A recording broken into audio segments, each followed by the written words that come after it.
Hello दोस्तों, मैं आकाश गर्ग। आज इस वीडियो में आप सभी को एलआईसी की तरफ से आने वाले एक नए इंश्योरेंस प्लान जीवन उत्सव के बारे में बताने वाला हूं, जिसका प्लान नंबर है 871। तो एलआईसी की तरफ से ये प्लान 29 नवंबर 2023 को लॉन्च होने वाला है। 29 नवंबर के बाद आप इस इंश्योरेंस प्लान को बाय कर सकते हैं। तो आइए सबसे पहले जानते हैं कि इस प्लान की क्या खास बातें हैं। तो यहाँ पर सबसे पहले इस प्लान की खास बात ये है कि ये एक होल लाइफ इंश्योरेंस प्लान है, यानी कि आपकी पूरी लाइफ टाइम इसमें आपका इंश्योरेंस कवर रहता है। जैसे आपको एलआईसी के प्लान जीवन उमंग में 100 की एज तक इंश्योरेंस कवर मिलता है, ठीक इसमें भी आपको आपकी पूरी लाइफ इंश्योरेंस कवर मिलेगा। साथ ही साथ दूसरी खास बात इस प्लान की ये है कि इसमें आपको लाइफ टाइम गारंटीड इनकम का बेनिफिट मिलता है। जैसे आपको एलआईसी के प्लान जीवन उमंग में 8% की गारंटीड रिटर्न मिलती है, ठीक उसी तरह से एलआईसी के इस प्लान में आपको 10% आपके सम एश्योर्ड का ईयरली रिटर्न मिलता है, जिसे हम यहाँ पर रेगुलर इनकम बेनिफिट कह सकते हैं। उसके बाद यहाँ पर अगली खास बात यह है कि इसमें कम से कम जो प्रीमियम पेइंग टर्म है वो 5 साल की रखी गई है। तो जो लोग कम समय प्रीमियम पे करने वाली पॉलिसी लेना चाहते हैं वो इस प्लान को ले सकते हैं। काफ़ी लोगों के साथ ये प्रॉब्लम होती थी कि वो चाहते थे कि कोई ऐसी पॉलिसी हो जिसमें 5 से 10 साल प्रीमियम पे करना पड़े। तो जो लोग कम सालों के लिए प्रीमियम पे करना चाहते थे वो लोग इस प्लान को ले सकते हैं। उसके बाद यहाँ पर इस प्लान की खास बात एक ये भी है कि इसमें आपको गारंटीड एडिशन मिलता है। यहाँ पर अगर हम बात करें एलआईसी के प्लान जीवन उमंग की, तो उसमें आपको यहाँ पर बोनस मिलता है, लेकिन इस प्लान में आपको गारंटीड एडिशन मिलेगा। यानी कि जो भी यहाँ पर आपको अमाउंट मिलना होगा वो गारंटीड होगा, वो आपको पहले ही बता दिया जाएगा। जो भी गारंटीड एडिशन का रेट होगा उसके अकॉर्डिंग आपको ये आपकी पॉलिसी में गारंटीड एडिशन मिलेगा। आइए एक बार जानते हैं कि कौन कौन लोग इस इंश्योरेंस प्लान को ले सकते हैं। उसके बाद एक एग्जाम्पल लेके हम इस पूरे इंश्योरेंस प्लान को डिटेल में समझेंगे। तो यहाँ पर अगर हम बात करें मिनिमम एज की, तो इस प्लान को लेने के लिए जो मिनिमम एज है वो 90 दिन की रखी गई है, और जो मैक्सिमम एज है वो यहाँ पर 65 ईयर्स की दी गई है। यानी कि 90 दिन के बच्चे से लेके 65 साल तक के बुजुर्ग व्यक्ति इस इंश्योरेंस पॉलिसी को ले सकते हैं। उसके बाद यहाँ पर बात आती है प्रीमियम पेइंग टर्म की, यानी कि इस पॉलिसी में आपको कितने सालों तक पॉलिसी के प्रीमियम की पेमेंट करनी होगी। तो जैसे कि मैंने आपको बताया कि कम से कम आप इसमें 5 सालों तक प्रीमियम की पेमेंट कर सकते हैं, और ज़्यादा से ज़्यादा 16 सालों तक इसमें आप पॉलिसी के प्रीमियम की पेमेंट कर सकते हैं। इसके बीच की कोई भी पॉलिसी टर्म आप चूज़ कर सकते हैं, चाहे वो 6 साल है, 7 साल है, 10 साल है, 12 साल है। इनमें से जो भी आप प्रीमियम पेइंग टर्म चूज़ करना चाहें वो यहाँ पर आप कर सकते हैं। उसके बाद यहाँ पर मिनिमम एज और मैक्सिमम एज के लिए एक क्राइटेरिया दिया हुआ है, जिसकी टेबल आप स्क्रीन पर देख सकते हैं। इस टेबल को ध्यान में रखते हुए ही आपको अपनी मिनिमम एज और मैक्सिमम एज चेक करनी है कि आप इस पॉलिसी को ले पाएंगे या आप नहीं ले पाएंगे। फॉर एग्जाम्पल, आप यहाँ पर अगर 16 साल की प्रीमियम पेइंग टर्म चूज करना चाहते हैं तो आपकी मिनिमम एज 90 दिन की होनी चाहिए, और जो मैक्सिमम एंट्री एज है वो 59 ईयर तक के व्यक्ति ले सकते हैं। उसके बाद अगर आप यहाँ पर 10 साल की प्रीमियम पेइंग टर्म लेना चाहते हैं तो आपकी मिनिमम एज 6 साल की होनी चाहिए, और जो आपकी मैक्सिमम एंट्री एज है वो 65 साल की होनी चाहिए। इसके अलावा अगर यहाँ पर आप 5 सालों के लिए प्रीमियम पेइंग टर्म चूज करना चाहते हैं तो आपके जो बच्चे की उम्र है वो 8 साल की होनी चाहिए, और ज़्यादा से ज़्यादा 65 साल तक के व्यक्ति 5 साल की प्रीमियम पेइंग टर्म को चूज कर सकते हैं। तो इस टेबल को ध्यान में रखते हुए आपको अपनी मिनिमम एंट्री एज और मैक्सिमम एंट्री एज चेक कर लेनी है। उसके बाद यहाँ पर बात आती है मिनिमम बेसिक सम एश्योर्ड की, यानी कि आप कम से कम इसमें कितना इंश्योरेंस कवर ले सकते हैं। तो वो अमाउंट यहाँ पर 5 लाख रुपए का दिया गया है। इसका मतलब ये नहीं है कि आपको 5 लाख रुपए पे करने होंगे। इसके बेसिस पे जो भी आपका इंश्योरेंस है वो कैलकुलेट किया जाता है, या हम कह सकते हैं कि ये आपका इंश्योरेंस कवर का अमाउंट है।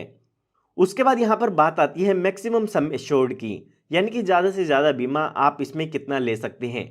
तो उसकी यहाँ पर कोई भी लिमिट नहीं है, ये आपकी इनकम पे डिपेंड करता है कि आपकी इनकम के अकॉर्डिंग कितना ज़्यादा इंश्योरेंस एलआईसी आपको देती है। तो आइए अब एक एग्जाम्पल की मदद से समझते हैं कि यह पूरा इंश्योरेंस प्लान कैसे काम करता है। तो एग्जाम्पल समझने के लिए हम मान लेते हैं कि जो आपकी उम्र है वो 30 साल की है, और आप इसमें 10 लाख रुपए का इंश्योरेंस कवर लेना चाहते हैं, यानी कि जो हमारा बेसिक सम एश्योर्ड है वो 10 लाख रुपए का है। उसके बाद हमें यहाँ पर अपनी प्रीमियम पेइंग टर्म चूज करनी होगी, जो कि हम चूज कर लेते हैं यहाँ पर 16 साल की। यानी कि 16 सालों के लिए हम इसमें पॉलिसी के प्रीमियम की पेमेंट करना चाहते हैं। अगर आप यहाँ पर कम सालों के लिए प्रीमियम पे करना चाहते हैं तो कम प्रीमियम पेइंग टर्म चूज कर सकते हैं, उसमें आपको यहाँ पर ज़्यादा प्रीमियम पे करना होगा। तो हमारे यहाँ पर एग्जाम्पल के अकॉर्डिंग जो प्रीमियम की कैलकुलेशन होगी वो यहाँ पर आती है 58,750 रुपये की, जिसमें कि आपको जीएसटी और ऐड करना होगा। तो ये जो प्रीमियम है वो आपको ईयरली पे करना होगा। अगर आप इसको क्वार्टरली पे करना चाहे, 6 मंथ में पे करना चाहे या मंथली पे करना चाहे तो वो भी कर सकते हैं। ये मैंने जो प्रीमियम का अमाउंट बताया है वो आपको ईयरली बताया है। तो ये जो प्रीमियम है वो आपको आने वाले 16 सालों तक पे करना होगा, क्योंकि जो हमारी प्रीमियम पेइंग टर्म है वो यहाँ पर 16 साल की है। उसके बाद यहाँ पर आपको 2 सालों के लिए वेट करना होगा, क्योंकि यहाँ पर एक डेफरमेंट पीरियड दिया गया है। उसके बाद जब आपकी पॉलिसी का 19th ईयर होगा उस टाइम पर यहाँ पर आपको इस पॉलिसी के बेनिफिट मिलना शुरू होंगे। तो यहाँ पर जब आपकी पॉलिसी का 19th ईयर होगा उस टाइम ही आपको जो सर्वाइवल बेनिफिट है या इस पॉलिसी के इनकम बेनिफिट है वो यहाँ पर मिलना शुरू होंगे। अब ये 19th ईयर कहाँ से आया है, आइए उसकी भी जानकारी ले लेते हैं। तो यहाँ पर एलआईसी की तरफ से एक सर्वाइवल बेनिफिट शेड्यूल दिया गया है जो कि आप स्क्रीन पर देख सकते हैं। तो यहाँ पर आप साफ साफ देख सकते हैं कि अगर आपने 16 साल की प्रीमियम पेइंग टर्म चूज की है तो आपकी जो इनकम बेनिफिट है वो 19th ईयर से शुरू होते हैं। और अगर यहाँ पर आप अपनी प्रीमियम पेइंग टर्म 10 साल की लेते हैं तो 13th ईयर से आपकी जो इनकम बेनिफिट है वो यहाँ पर शुरू होती है। ठीक इसी तरह से अगर आपने 5 साल की प्रीमियम पेइंग टर्म चूज की है तो 11th ईयर से जो आपके इनकम बेनिफिट है वो आपकी पॉलिसी में शुरू होते हैं। तो यहाँ पर हमारे एग्जाम्पल में अगर हम देखते हैं तो हमारी जो प्रीमियम पेइंग टर्म है वो 16 साल की है, तो उसके अकॉर्डिंग 19th ईयर से हमें जो पॉलिसी के बेनिफिट है या इनकम बेनिफिट है वो मिलना शुरू होते हैं। तो यहाँ पर जब भी आप एलआईसी से ये पॉलिसी लेते हैं उस टाइम पर आपको 2 ऑप्शन दिए जाते हैं जो कि आपके सर्वाइवल बेनिफिट ऑप्शन होते हैं। इन दोनों ही ऑप्शन में से आप कोई एक ऑप्शन चूज कर सकते हैं। एक है ऑप्शन 1 जिसे कहते हैं हम रेगुलर इनकम बेनिफिट। उसके बाद है ऑप्शन 2 जिसका नाम है फ्लेक्सी इनकम बेनिफिट। अगर आप यहाँ पर चूज करते हैं ऑप्शन 1 तो उसका नाम है रेगुलर इनकम बेनिफिट, जिसमें जो भी आपकी पॉलिसी का बेसिक सम एश्योर्ड है उसका 10% आपको अमाउंट ईयरली का मिलता है। तो अगर हम अपने एग्जाम्पल में देखते हैं तो हमारी जो पॉलिसी का बेसिक सम एश्योर्ड है वो 10 लाख रुपए का है। तो इसका मतलब ये है कि 19th पॉलिसी ईयर से हमें 1 लाख रुपए ईयरली एलआईसी की तरफ से दिया जाएगा, जो कि हमारा रेगुलर इनकम बेनिफिट होगा। ये बेनिफिट उन लोगों के लिए है जिन्होंने ऑप्शन 1 चूज किया है। उसके बाद ये हमारा जो 1 लाख रुपए का अमाउंट है ये हमें हर साल मिलता रहेगा और ये अमाउंट हमें लाइफ टाइम मिलेगा। जब तक आप जीवित रहते हैं जब तक ये आपको लाइफ टाइम अमाउंट मिलता रहेगा। अगर आपने यहाँ पर 20 लाख रुपए का इंश्योरेंस कवर लिया है तो 20 लाख रुपए का 10% यानी कि 2 लाख रुपए का अमाउंट आपको हर साल लाइफ टाइम मिलता रहेगा। लेकिन यहाँ पर आपको ये बात ध्यान रखनी है कि हमारे एग्जाम्पल के अकॉर्डिंग जो हमें इनकम बेनिफिट मिलेगा वो 19th पॉलिसी ईयर से शुरू होगा। उसके बाद ये इनकम बेनिफिट आपको लाइफ टाइम मिलता रहेगा। उसके बाद यहाँ पर जब भी आपकी डेथ होती है तो उस टाइम पर आपके नॉमिनी को डेथ बेनिफिट भी मिलता है। अब यहाँ पर बात आती है कि इसमें आपके नॉमिनी को कितना डेथ बेनिफिट मिलता है, तो आइए उसके बारे में भी जानते हैं। तो एग्जाम्पल के लिए हम मान लेते हैं कि जब पॉलिसी का 26th ईयर होता है तो उस टाइम ये जो पॉलिसी होल्डर है उसकी डेथ हो जाती है। तो उस टाइम ये जो नॉमिनी है उनको यहाँ पर इस पॉलिसी के डेथ बेनिफिट मिलते हैं। तो यहाँ पर अगर हम डेथ बेनिफिट की बात करें तो डेथ बेनिफिट में सम एश्योर्ड ऑन डेथ मिलता है, साथ ही साथ जो भी आपकी पॉलिसी का गारंटीड एडिशन है वो भी आपके नॉमिनी को दिया जाता है। अब यहाँ पर ये जो सम एश्योर्ड ऑन डेथ है उसकी कैलकुलेशन एलआईसी की तरफ से की जाती है। यहाँ पर 3 कैलकुलेशन की जाती है, उसमें से जो ज़्यादा अमाउंट आता है वो आपका सम एश्योर्ड ऑन डेथ कहलाता है।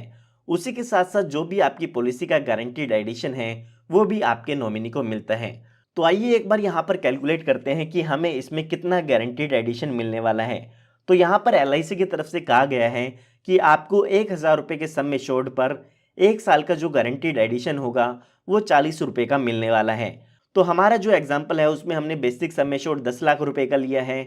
उसके अकॉर्डिंग हमारा जो 1 साल का गारंटीड एडिशन होगा वो यहाँ पर 40,000 रुपये का हो जाता है। तो यहाँ पर अगर हम 16 साल का गारंटीड एडिशन देखते हैं तो वो 6,40,000 रुपये का अमाउंट हो जाता है। यहाँ पर आपको एक बात ध्यान रखनी है कि जो भी आपका गारंटीड एडिशन का अमाउंट होगा वो केवल और केवल आपकी जो प्रीमियम पेइंग टर्म है उसके दौरान ही पे किया जाता है। तो यहाँ पर जो हमारी प्रीमियम पेइंग टर्म थी वो 16 साल की थी, इसीलिए हमने 16 साल के लिए गारंटीड एडिशन की कैलकुलेशन की है। अगर यहाँ पर 10th ईयर में पॉलिसी होल्डर की डेथ होती है तो हमें 10 साल का गारंटीड एडिशन कैलकुलेट करना है। हमारे एग्जाम्पल में हमने माना है कि 26th ईयर में पॉलिसी होल्डर की डेथ हुई है, तो जो भी हमारा मैक्सिमम प्रीमियम पेइंग टर्म था उसके अकॉर्डिंग हम यहाँ पर गारंटीड एडिशन की कैलकुलेशन करेंगे। तो हमारी पॉलिसी में 6,40,000 रुपये का गारंटीड एडिशन हो चुका है। साथ ही साथ जो भी हमारे यहाँ पर सम एश्योर्ड ऑन डेथ है वो भी यहाँ पर इस पॉलिसी होल्डर के नॉमिनी को मिलेगा। तो सम एश्योर्ड ऑन डेथ को कैलकुलेट करने के लिए हमें 7 टाइम्स ऑफ एनुअलाइज प्रीमियम करना होगा, 105% ऑफ टोटल प्रीमियम पेड करना होगा, और जो हमारा बेसिक सम एश्योर्ड है वो भी हमें यहाँ पर चेक करना होगा।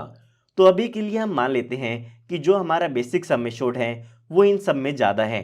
तो यहाँ पर इस पॉलिसी होल्डर की डेथ के केस में 10 लाख रुपए तो बेसिक सम एश्योर्ड मिलेगा, प्लस में 6,40,000 रुपये का गारंटीड एडिशन मिलेगा, यानी कि जो टोटल डेथ बेनिफिट है वो 16,40,000 रुपये का इसमें हो जाता है। तो यहाँ पर जो मैंने आपको इनकम बेनिफिट बताए थे वो ऑप्शन 1 के अकॉर्डिंग बताए थे। यहाँ पर मैंने आपको बताया था कि आपको 2 ऑप्शन मिलते हैं। जो दूसरा ऑप्शन यहाँ पर मिलता है वो है फ्लेक्सिबल इनकम बेनिफिट का, जिसमें जो भी आपके बेसिक सम एश्योर्ड है उसका 10% आपको अमाउंट मिलता है। लेकिन उसमें यहाँ पर आपको एक बेनिफिट और मिलता है कि आपको ये जो अमाउंट मिलना है, जो कि आपको इनकम बेनिफिट मिलना है, उसको आप डेफर कर सकते हैं। यानी कि उस अमाउंट को एवरी ईयर ना लेकर आप जब चाहे बाद में उस अमाउंट को ले सकते हैं। अगर आप ये अमाउंट नहीं लेते हैं तो LIC उस पर आपको 5.5% का ईयरली इंटरेस्ट भी देती है। तो अगर आपको ये इनकम बेनिफिट एवरी ईयर नहीं चाहते हैं तो आपको ऑप्शन 2 चूज़ करना चाहिए, जिसमें जो आपका बैलेंस अमाउंट है उस पर आपको इंटरेस्ट मिलेगा, और उसके बाद यहाँ पर जब भी आपको वो पैसा चाहिए होगा उसका कुछ परसेंट अमाउंट आप एप्लीकेशन दे के विड्रॉ कर सकते हैं। यहाँ पर जो भी आपका बैलेंस फंड है उसका 75% तक का अमाउंट आप एक साल में विड्रॉ कर सकते हैं। उसके लिए आपको एक रिटर्न रिक्वेस्ट देनी होगी।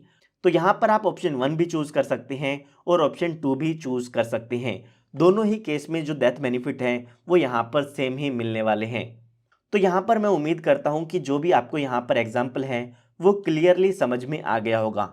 यहाँ पर मैं आपको कुछ बातें दोबारा बताना चाहूँगा ताकि आपको फिर से सारी जो बातें हैं वो इस प्लान की क्लियर हो सकें। तो यहाँ पर जो भी हमने यहाँ पर 19th ईयर लिया है इस पॉलिसी के बेनिफिट लेने के लिए, वो यहाँ पर टेबल में दिया गया है। उस टेबल के अकॉर्डिंग ही हमें पता चलेगा कि इनकम बेनिफिट हमें कौन से ईयर से मिलने वाले हैं। तो आपकी जो प्रीमियम पेइंग टर्म है वो देख के ये आप जान सकते हैं कि आपको इनकम बेनिफिट कौन से ईयर में मिलने वाले हैं। उसके बाद यहाँ पर आपको ये बात ध्यान रखनी है कि जो भी गारंटीड एडिशन आपको मिलना है वो केवल और केवल प्रीमियम पेइंग टर्म के दौरान ही मिलने वाला है। काफ़ी लोग यहाँ पर सोचते हैं कि प्रीमियम पेइंग टर्म के बाद भी उनको गारंटीड एडिशन मिलेगा, लेकिन ऐसा यहाँ पर बिल्कुल भी नहीं है। उसके बाद यहाँ पर अगली बात आपको ध्यान में ये रखनी है कि सर्वाइवल बेनिफिट के लिए आपको 2 ऑप्शन मिलते हैं। इन दोनों ही ऑप्शन में से कोई एक ऑप्शन आप चूज़ कर सकते हैं। उसके अलावा यहाँ पर जो डेथ बेनिफिट की कैलकुलेशन है वो मैं आपको बता चुका हूँ कि यहाँ पर sum assured on death plus guaranteed addition death के केस में मिलता है। जो ये सम एश्योर्ड ऑन डेथ है उसकी कैलकुलेशन के लिए यहाँ पर आपको 3 ऑप्शन मिलते हैं। उन 3 ऑप्शन में से जो भी ज़्यादा अमाउंट आता है उसके अकॉर्डिंग ही आपका सम एश्योर्ड ऑन डेथ का अमाउंट चूज़ किया जाता है। आइए अब बात करते हैं कि इसमें आपको और क्या क्या बेनिफिट मिल जाते हैं।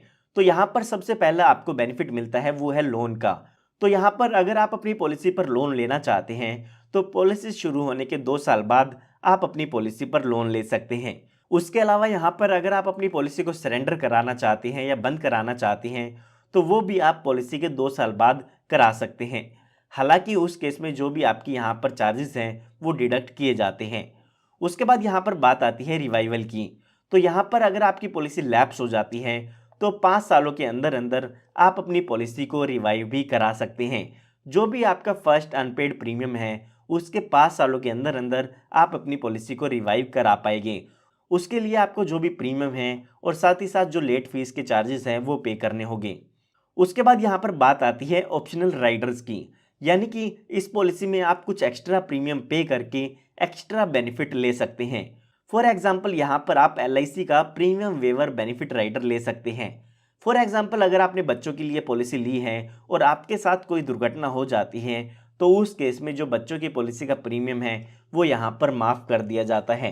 तो इस तरह के और भी काफ़ी राइडर्स हैं जो इस पॉलिसी में अवेलेबल हैं, जैसे कि LIC का premium waiver benefit rider, LIC का क्रिटिकल इलनेस राइडर, LIC का new term assurance rider, LIC का accidental death and disability benefit rider या फिर LIC का एक्सीडेंटल बेनिफिट राइडर।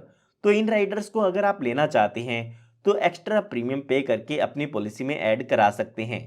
उसके बाद यहाँ पर अगर आप प्रीमियम के रेट्स चेक करना चाहते हैं तो उसकी टेबल्स भी आपको यहाँ पर स्क्रीन पर दिख जाएगी। 10 लाख रुपए के बेसिक सम एश्योर्ड पर कितनी एज पर कितनी प्रीमियम पेइंग टर्म पर आपको कितना प्रीमियम पे करना होगा वो आप इस टेबल पर देख सकते हैं। उसके बाद यहाँ पर बात आती है मोड ऑफ प्रीमियम की। तो यहाँ पर इस पॉलिसी का जो प्रीमियम है उसको आप मंथली पे कर सकते हैं, क्वार्टरली पे कर सकते हैं, हाफ ईयरली पे कर सकते हैं या ईयरली भी पे कर सकते हैं। जो भी प्रीमियम पेमेंट मोड आप चूज़ करना चाहें उसके अकॉर्डिंग यहाँ पर आपको प्रीमियम पे करना होगा। उसके बाद यहाँ पर बात आती है मैच्योरिटी बेनिफिट की। तो काफ़ी लोगों के मन में ये ख्याल ज़रूर आया होगा कि इस पॉलिसी में कोई भी मैच्योरिटी बेनिफिट नहीं है। तो यहाँ पर इस पॉलिसी में आपको कोई भी मैच्योरिटी बेनिफिट नहीं मिलता है। आप यहाँ पर इस पॉलिसी का सर्कुलर देखते हैं तो उसमें लिखा गया है maturity benefit is not available under this plan. तो इसमें आपको केवल और केवल इनकम बेनिफिट या सर्वाइवल बेनिफिट मिलते हैं। उसके साथ साथ अगर पॉलिसी होल्डर की डेथ भी होती है तो यहाँ पर डेथ बेनिफिट भी दिए गए हैं, लेकिन इस पॉलिसी में आपको कोई भी मैच्योरिटी वैल्यू नहीं मिलती है। तो यहाँ पर मैं उम्मीद करता हूँ आपको इस प्लान की पूरी इन्फॉर्मेशन मिल गई होगी। फिर भी अगर आपको कोई डाउट है तो वो आप मुझसे कमेंट में पूछ सकते हैं। उम्मीद करता हूँ आपको ये इन्फॉर्मेशन काफ़ी पसंद आई होगी। अगर आपको ये इन्फॉर्मेशन पसंद आई है तो इस वीडियो को लाइक ज़रूर कीजिएगा। साथ ही साथ आप इस चैनल को सब्सक्राइब कर सकते हैं क्योंकि इस तरह की लेटेस्ट वीडियोज़ मैं आप सभी के लिए लाता रहता हूँ। धन्यवाद।